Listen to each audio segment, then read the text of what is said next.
The morning sky above Athenia colony turned from blue to burning orange as the first Vraxian ships breached the atmosphere. Amanda Collins watched from the command center window, her face grim. After 15 years of peaceful settlement on this distant world, their worst fears had come true. They were not alone, and their visitors were not friendly. "How many ships?"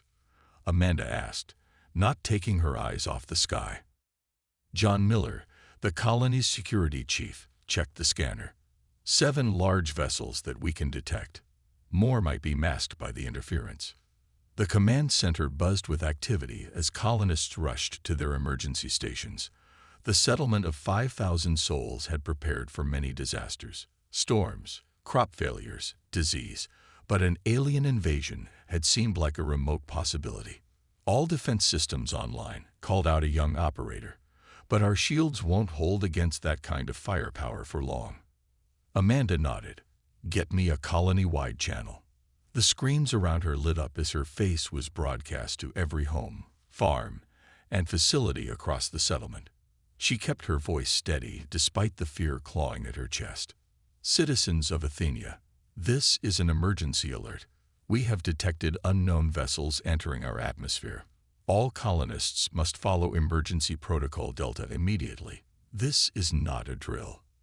As colonists rushed to secure locations, John organized his security team. 30 men and women with limited military training and even more limited weapons. "What are we looking at, time-wise?" Amanda asked when the broadcast ended. "If they come at us full force," John shook his head. "Hours, maybe a day before our defenses fail." The first impact shook the command center, knocking people off their feet and sending equipment crashing to the floor. The lights flickered, then stabilized. "Direct hit to the north quadrant," someone shouted. "Communication array damage." Amanda grabbed the console for support. "Can we still send a distress signal?" The communications officer, a young woman named Penny West, worked frantically at her station. "Long-range systems are down. We can't reach Earth or any of the nearby settlements." Another blast rocked the building. Outside, strange ships with sharp, angular designs circled overhead like predatory birds. "They're targeting our infrastructure," John said, analyzing the attack pattern. "They want to isolate us before landing ground forces." Amanda's mind raced. Without communications, they were truly alone, 23 light-years from Earth. No one would know what happened to them. "The emergency beacon," she said suddenly. "In the old landing ship, it has its own power supply." John's eyes widened. "The museum piece. That thing's ancient technology. But it broadcasts on all frequencies, including ones modern systems don't use anymore. It might cut through whatever they're using to jam us." As another explosion shook the colony, Amanda and John raced through underground tunnels to the colony's original landing site, now preserved as a historical monument. The old ship sat silent, a relic from the early days of human space exploration. Inside, they found the emergency system, covered in a thin layer of dust. "Will it still work?" Amanda asked. John wiped the control panel clean. Only one way to find out. The old machinery hummed to life, its ancient circuits warming up slowly. John recorded a brief message, including their coordinates and a desperate plea for help. With a final push of a button, the signal shot outward into space, broadcasting in all directions. As they emerged from the ship, they saw the first alien troops landing. Tall, scaled creatures with 4 arms moved with military precision, their weapons unlike anything humans had created. A larger ship descended in the center of the colony. From it emerged what appeared to be their leader, taller than the others with elaborate armor. When it spoke, a translation device converted its harsh sounds to English. "Your resistance is pointless. Your world is now property of the Vraxian Dominion." Amanda stepped forward despite John's attempt to stop her. "We are a peaceful colony. We have no quarrel with you." The alien commander made a sound like grinding metal, possibly laughter. "Your existence is the quarrel, human. This world has resources we require. Help will come," Amanda said. Earth will send ships. This time, the entire Vraxian contingent produced that terrible laughing sound. No one will come, the commander said. No one can reach you in time. You are alone in the darkness, human, as you soon will see. The signal from Athenia traveled through the vast emptiness of space for 3 days before it reached anything human. It arrived as nothing more than a faint pulse, barely noticeable among the constant chatter of space communications. In Earth's orbital defense station, a young technician named Paul Adams stared at his monitor. Something unusual had appeared in his routine scan. He adjusted his equipment and focused on the weak signal. "Sir, I'm picking up something strange," Paul said to his shift supervisor. "It's using an old emergency frequency we haven't seen active in years." The supervisor looked over his shoulder, frowning at the display. "Clean it up if you can. If it's real, route it upstairs." Paul worked for 20 minutes, isolating the signal from the background noise of space. When he finally decoded it, his eyes widened. "This is Athenia Colony. We are under attack by unknown alien forces, casualties mounting, defenses failing. If anyone receives this message, please send help. Coordinates attached." The message repeated 3 times before cutting off. Paul sent it immediately to command. Within an hour, the message reached Admiral William Carter. He was overseeing training exercises for Earth's 5th Fleet, nicknamed the Phantoms. The fleet had earned its fearsome reputation during the Centauri conflict, where they had defeated an enemy force 3 times their size through tactics that became legendary in military academies. Carter stood on the bridge of the flagship, watching holographic displays of simulated battle formations. When his aide handed him the message tablet, his usual stoic expression faltered. "Athenia," he said quietly. "We thought they were lost years ago, when they stopped sending reports." The admiral called an immediate meeting of his command staff in the strategy room. The officers gathered quickly around the large table, sensing the urgency in their commander's demeanor. "We've received a distress call from Athenia Colony," Carter announced, playing the message for all to hear. Based on signal degradation, this message was sent approximately 3 days ago. Olivia Patel, the fleet's strategic officer, pulled up star charts on the main display. "Athenia is 23 light-years from our position, sir. Even at maximum speed, it would take us 3 weeks to reach them. By which time it could be too late," said Captain Frank Nelson, commander of the assault carrier Valiant. Carter studied the star map, his mind working through possibilities. "What do we know about this region of space?" "Not much," Olivia replied. "Athenia was one of our furthest colonies. They went silent about 7 years ago. We sent probe ships, but they found nothing. Eventually, the colony was marked as lost, possibly to natural disaster. And now we know differently," Carter said. "They're alive, and they're under attack." The room fell silent as the implications sank in. No human colony had faced direct alien aggression since the Centauri conflict 15 years ago. The peace had been hard-won and carefully maintained. "Who are they fighting?" asked Commander Kate Winters, head of the fleet's intelligence division. "The message doesn't specify," Carter replied. "But whoever they are, they picked the wrong colony to attack." He straightened his uniform and made his decision.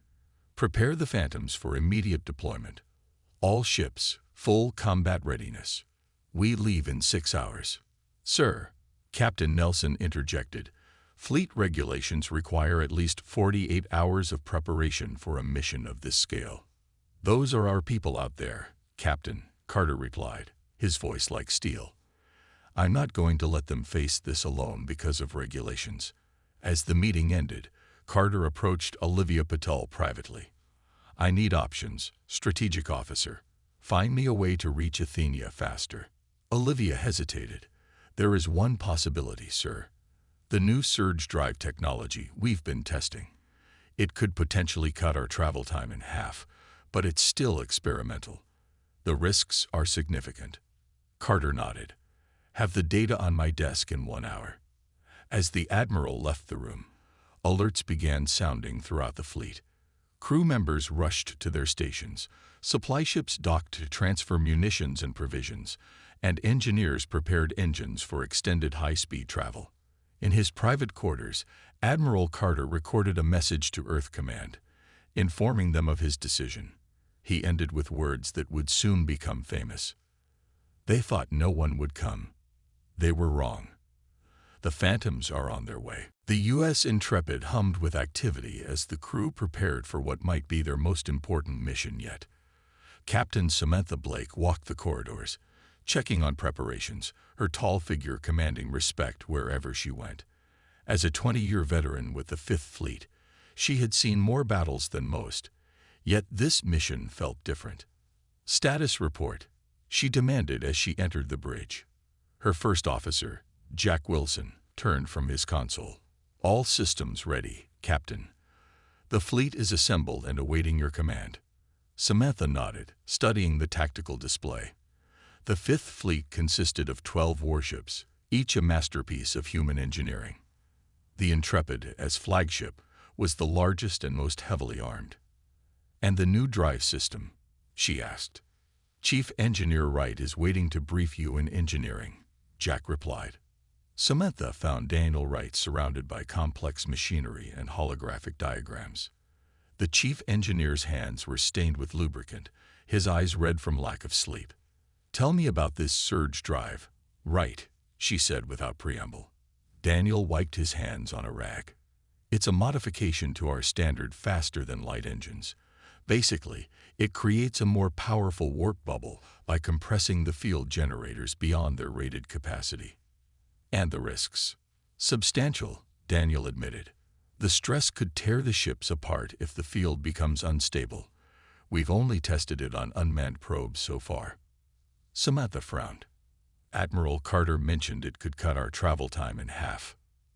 "If it works, yes. Instead of 3 weeks, we could reach Athenia in 10 days. "And if it fails?" Daniel hesitated. "Best case, we drop out of warp with heavy damage. Worst case, complete structural failure." Samantha gazed at the engine core, its blue light pulsing like a heart. "Those are our people out there, right? They've been fighting alone for days already. Every hour we delay could mean more lives lost." "I understand, Captain. But I need to be clear about the risks." "Noted." Samantha turned to leave, then paused. "Have the surge drive ready in 2 hours. We're using it." Back on the bridge, Lieutenant Ryan Garcia worked at the communication station. As the fleet's senior communications specialist, he had been tasked with maintaining contact with Athenia. "Any response to our signals?" Samantha asked. Ryan shook his head. "Nothing, Captain. I've tried all frequencies, including the old emergency channel they used to contact us." "Keep trying. They might be unable to respond due to damage or jamming." "Yes, Captain," Ryan said, returning to his work. He was young for his position, but his ability to detect and interpret even the faintest signals had earned him his place on the Intrepid. Admiral Carter's face appeared on the main screen. "Captain Blake, is your ship ready?" "Yes, Admiral. The Intrepid is prepared to lead the fleet." "You understand the importance of this mission." Samantha stood straighter. "Perfectly, sir. This isn't just about saving one colony. If we allow any alien force to attack human settlements without consequence, all our worlds become targets." Carter nodded.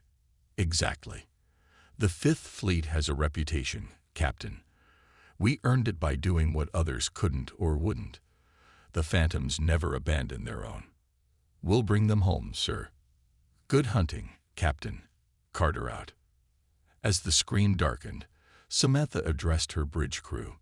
"Set course for Athenia. Prepare for surge drive activation." Warnings flashed across multiple screens as the new drive systems came online. Engineers reported power fluctuations throughout the ship. The hull creaked ominously as energy built up in the warp generators. "All ships report ready, Captain," Jack announced. "Send fleet wide," Samantha ordered.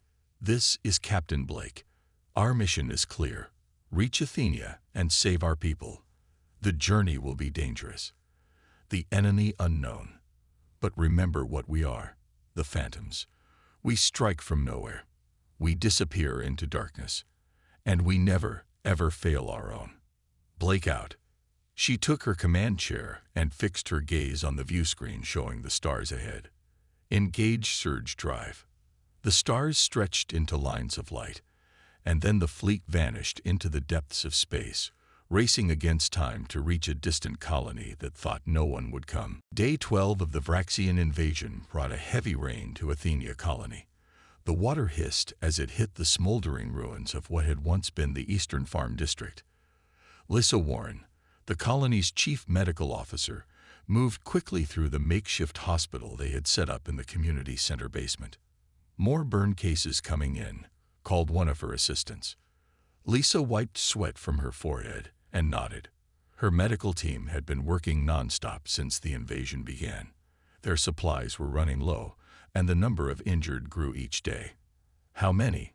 She asked, preparing a treatment area. 7. The Vraxians hit another shelter in the south sector. Lisa clenched her jaw.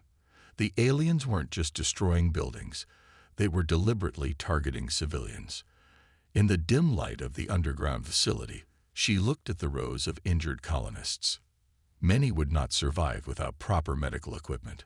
On the other side of the colony, John Miller crouched behind a fallen wall, watching a Vraxian patrol move through the streets. His security team, now expanded to include any colonist willing to fight, had adopted guerrilla tactics against the invaders. "They're moving toward the water treatment plant," whispered Ben Rogers, a farmer who had joined the resistance. "Should we engage?" John shook his head. "Too many. We wait for them to split up."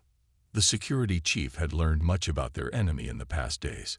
The Vraxians were strong and well-armed, but they were also overconfident. They didn't expect resistance from what they saw as weak humans. "Fall back to position 3, John ordered his team. "We'll catch them on the return journey." As the resistance fighters slipped away, a young boy watched from a hidden spot in a drainage pipe. Kevin Martinez had been separated from his parents during the initial attack. At 14, he was too young to fight but too old to stay idle. Kevin had discovered something important: a network of old maintenance tunnels beneath the colony, built during the initial settlement but largely forgotten.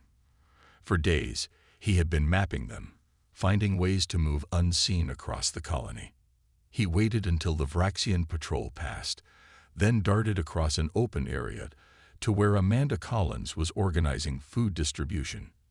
"Ms. Collins," he said breathlessly, "I need to show you something." Amanda looked up from her work, her face showing the strain of leadership during crisis. "What is it, Kevin?"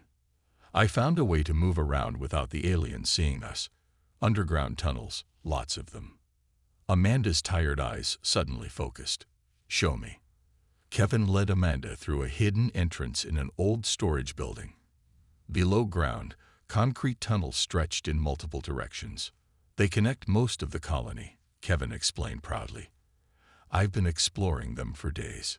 Amanda studied the tunnels with growing excitement. This could change everything. "We could move supplies, set up a new command center, even launch surprise attacks." Within hours, Amanda had organized teams to explore the full extent of the tunnel system. By nightfall, they began moving their most critical operations underground. In a large chamber that once housed water purification equipment, Amanda established a new command center. John brought his security team to secure the area. "This gives us breathing room," John said, studying the map Kevin had drawn. "The Vraxians don't seem to know about these tunnels."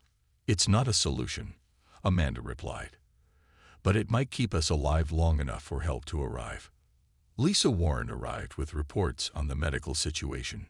"We've lost 23 people today. Another 48 have serious injuries. We're running out of everything: antibiotics, pain medication, blood supplies." Amanda closed her eyes briefly. Each death weighed on her conscience. "How long can we hold out?" "Maybe a week," Lisa said softly. "No more than that." Later that night, Amanda recorded a message for the colony. Using a speaker system now connected through the tunnels, Her voice reached the hidden survivors. Citizens of Athenia, today we found new strength. While the enemy thinks they have us cornered, we have found ways to resist. I cannot promise you that help is coming. I cannot even promise that we will survive. But I can promise you this. As long as one human remains on Athenia, we will never surrender. As her words echoed through the tunnels, the Vraxian commander watched the empty streets from his command ship, puzzled by the humans' continued resistance and wondering why they refused to accept their fate. The bridge of the U.S. Intrepid shook violently. Red warning lights flashed across every console as the surge drive pushed the ship far beyond its design limits. Captain Samantha Blake gripped her command chair, watching as her crew fought to keep the system stable. Power fluctuations in sections 4 through 7, reported Jack Wilson, his voice barely audible over the groaning of the ship's hull. In engineering, Daniel Wright and his team rushed between overheating systems, manually venting excess energy when the automated systems failed. "We can't maintain this speed much longer, Captain," Daniel shouted into his communicator. "The drive is breaking down." Samantha studied the navigation display. They had been traveling for 6 days at the experimental speed, cutting their journey nearly in half. But the cost was becoming clear. The ships were taking damage with every passing hour. "How much longer can we hold it together?" she asked. 3 hours, maybe 4, Daniel replied. "After that, I can't guarantee we'll have a functioning ship." Samantha made her decision. 2 more hours at current speed, then we reduce to standard warp. That should still put us within range to send advanced scouts. As she spoke, Lieutenant Ryan Garcia called out from his station. "Captain, I'm picking up something on long-range sensors." "Identify," Samantha ordered. Ryan worked his controls frantically. "It's a ship. No, multiple ships. They don't match any known human designs." The main view screen shifted to show distant objects moving through space. Their shapes were angular and predatory, like nothing in the human fleet. "Are they near Athenia?" Samantha asked. "No, Captain. They're directly ahead of us. A patrol group, by the look of it." Jack Wilson checked his tactical display. 5 vessels, all smaller than the Intrepid but well armed. They appear to be on a standard patrol route. Samantha's mind raced. They couldn't afford a confrontation now, not with the fleet's systems already stressed to breaking point. But they also couldn't slow down without adding days to their journey. Days the colonists on Athenia might not have. "Any sign they've detected us?" she asked. "Unclear," Ryan replied. "They haven't changed course, but our surge drive emissions are unusual. They might investigate if they pick them up." Samantha opened a fleet-wide channel. "All ships maintain current course but prepare for possible engagement. Weapon systems on standby, but do not power up unless ordered. We're going to try to slip past them." For 2 tense hours, the Fifth Fleet continued on their path, closing the distance to the alien patrol. The surge drive continued to strain their ships, but Samantha refused to deactivate it until the last possible moment. "They're changing course," Ryan announced suddenly. "They're turning to intercept." "They've seen us," Jack confirmed, getting readings of power buildup in their weapon systems. Samantha stood. "All ships, power down surge drive. Standard warp only. Defensive posture, weapons hot, but do not fire first." As the surge drive powered down, the shaking subsided. The red warning lights dimmed, replaced by the yellow alert status. The strain on the hull eased, but they had lost their speed advantage. "The alien vessels are accelerating," Ryan reported. "They'll intercept us in 13 minutes. "Open a channel," Samantha ordered. "All frequencies." When the communication system was ready, she spoke clearly. "This is Captain Samantha Blake of the Earth Defense Fleet. We are on a rescue mission to assist our colony. We have no hostile intentions toward your people." There was no response. "They're still coming, Captain," Jack said. "And I'm detecting increased chatter on their communication bands. They seem to be reporting to someone." Ryan looked up from his console, his face pale. Captain, I've decoded some of their transmissions. They're Vraxian, the same species attacking Athenia. Samantha's expression hardened. So much for avoiding conflict. All ships, battle formation Delta. Prepare for engagement. As the human ships moved into position, Daniel Wright's voice came over the intercom. Captain, I've been monitoring their communications too. They're talking about Athenia and something called the cleansing. Whatever they're planning there, they're accelerating their timeline. Samantha looked at the tactical display, then at the star chart showing the distance still remaining to Athenia. Right, she said firmly. How much more can you push the surge drive?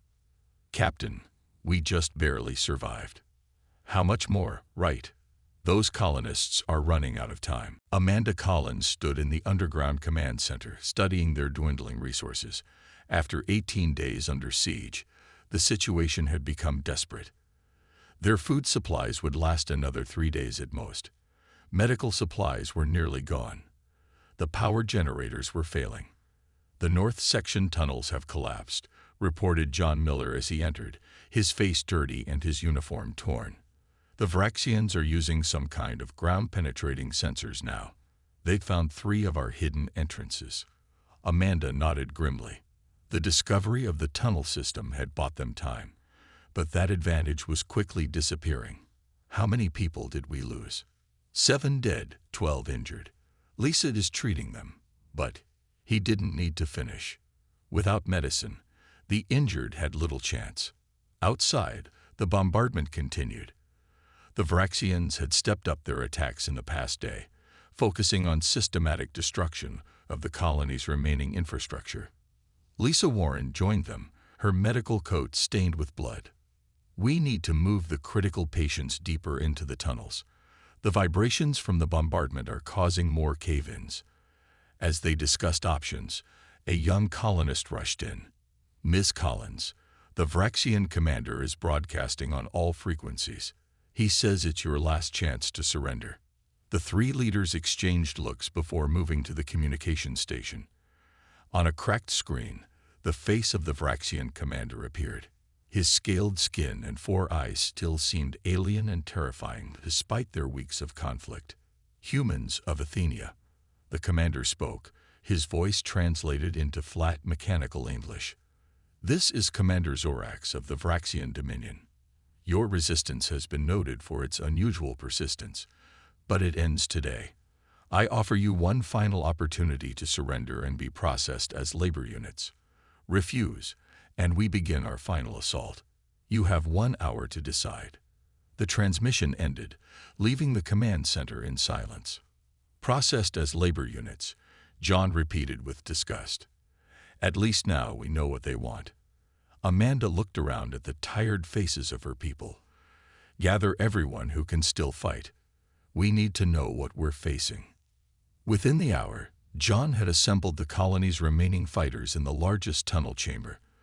53 men and women armed with a mix of colony security weapons and makeshift tools. Against them stood hundreds of Vraxian soldiers with advanced weapons and armor. We can't win a direct fight, John said simply, but we can make them pay for every step they take. Amanda addressed the group. I won't lie to you. Our situation is dire. If anyone wishes to surrender, I won't think less of you. We all have families to consider. No one moved. Then we fight, she said, not just for ourselves, but for every human colony that might face this threat in the future. As the defense teams moved into position, Amanda retreated to her private quarters to record what she believed would be her final message. It would be stored in a hardened data vault designed to survive almost any disaster. This is Amanda Collins, leader of Athenia Colony, she began. If anyone finds this recording, know that we fought until the end. The Vraxian Dominion attacked without provocation or warning. They seek our resources and view humans as nothing more than potential slaves. Should Earth ever encounter them again, be warned. They cannot be reasoned with. She paused, fighting back tears. To our families back home, know that we thought of you in our final hours. An explosion rocked the tunnels, cutting her off. The lights flickered, then stabilized. Amanda grabbed her communicator. "John, what's happening?" "They've started early. They're breaking through at points 3 and 7. Amanda rushed back to the command center. The tactical display showed Vraxian forces pouring into the tunnel system from multiple entry points. Lysa was already evacuating the medical bay, moving the wounded to the deepest chambers. "All teams, fall back to defensive positions," John ordered over the communication system. "Make every shot count." Kevin Martinez burst into the command center, breathless from running. "Miss Collins, you need to come see this." "We're under attack, Kevin." "I can't." "There are ships," the boy interrupted, his eyes wide. "New ships in the sky. They're not Vraxian." Amanda froze. "What?" "I was watching through the periscope we set up. There are new ships entering the atmosphere. The Vraxians have stopped their assault to look at them too." As if to confirm his words, the colony's communication system suddenly crackled to life with a message on all frequencies. "This is Captain Samantha Blake of Earth's Fifth Fleet. Hold position. We're coming in hot." The sky above Athenia lit up with fire as Earth's Fifth Fleet broke through the atmosphere. The U.S. Intrepid led the charge, its weapon systems already targeting the Vraxian command ships. Behind it came 11 more warships, their hulls bearing the scars of their desperate journey, but their weapons fully operational. On the bridge of the Intrepid, Captain Samantha Blake watched the tactical display with fierce intensity. "Target their command vessels first. Disable their communication arrays." "Weapons locked," Jack Wilson reported. "Firing." The Intrepid's main guns released brilliant beams of energy that cut through the largest Vraxian ship like it was paper. Secondary explosions bloomed across its hull as vital systems failed. "The Vraxians are scrambling their fighters," Ryan Garcia called from his station. "They seem confused by our arrival." "They didn't expect anyone to come," Samantha said. "Deploy the Phantoms."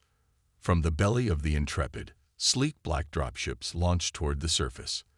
Commander Eric Foster led 30 Special Forces soldiers, each wearing advanced combat armor that made them nearly invisible against the dark sky. "Phantom team deployed," Eric reported over the comm, moving to secure the colony center. On the ground, the Vraxian forces that had been pressing their attack on the tunnels now turned their attention skyward. Their commander, Zorax, barked orders from his mobile command unit. "Destroy those human ships. All fighters engage." But the Vraxian ships were caught off guard. The Fifth Fleet had arrived with overwhelming force, and their precision strikes had already disabled the aliens' primary defense systems. In the tunnels, Amanda Collins and John Miller could hear the battle raging above. "Is it really Earth forces?" John asked, still disbelieving. Amanda's communicator crackled again. "Athenia Colony, this is Commander Eric Foster of Earth's Fifth Fleet Special Forces. We're touching down near your main settlement area. Can you confirm your location?" With shaking hands, Amanda responded. "This is Amanda Collins. We're in the underground tunnel system. The main entrance is near the old water reclamation plant. Hold tight. We're coming to you." Above the planet, a massive ship broke through the cloud cover. The U.S. Intrepid dwarfed all other vessels in the battle. Its appearance on the main Vraxian communication channel sent waves of panic through the alien forces. Admiral William Carter stood on its bridge, his voice broadcasting to all Vraxian frequencies. "This is Admiral Carter of Earth's Defense Force. You thought no one would come. You were wrong." The Vraxians had never encountered Earth's military might. Their intelligence had suggested humans were a minor species with limited interstellar capabilities. Now they faced the full fury of humanity's most feared fleet. On the ground, Vraxian troops found themselves caught between the colony's desperate defenders emerging from the tunnels and the elite Phantom forces dropping from the sky. The Special Forces moved with incredible speed and precision, their advanced weapons cutting through Vraxian armor with ease. Commander Zorax watched his forces crumble from his command center. He activated his final option, a powerful explosive device meant to destroy the entire colony rather than surrender it. "If we cannot have this world, "Neither shall they," he growled. But as he moved to activate the detonator, the wall of his command center exploded inward. Commander Eric Foster stepped through the smoke, his weapon aimed at the Vraxian leader. "I wouldn't," Eric said simply. In the tunnels, John Miller organized the colonists into teams to fight alongside the Earth forces. After weeks of hiding and guerrilla tactics, they now surged forward with renewed strength, pushing the confused Vraxians back. Amanda Collins emerged from the underground to see Earth fighters streaking across the sky, engaging the remaining Vraxian ships. The U.S. Intrepid hovered above the colony, its massive form blocking the sun. 3 days later, the battle was over. The surviving Vraxians had surrendered or fled. The colonists gathered in the central plaza, which had been cleared of debris by Earth Marines, to welcome Admiral Carter as he landed. The Admiral, accompanied by Captain Blake, approached Amanda and John. "You held out longer than anyone could have expected," Carter said, extending his hand. "Earth is proud of Athenia colony." Amanda looked at the Admiral, tears in her eyes. "You came for us, when the Vraxians said no one would come." Carter smiled.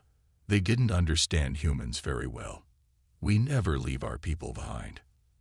As Earth medical teams treated the wounded and engineering crews began repairing the colony's infrastructure, a new message was broadcast across human space. "Let it be known to all. Attack one human colony, and you face the might of all humanity. We protect our own."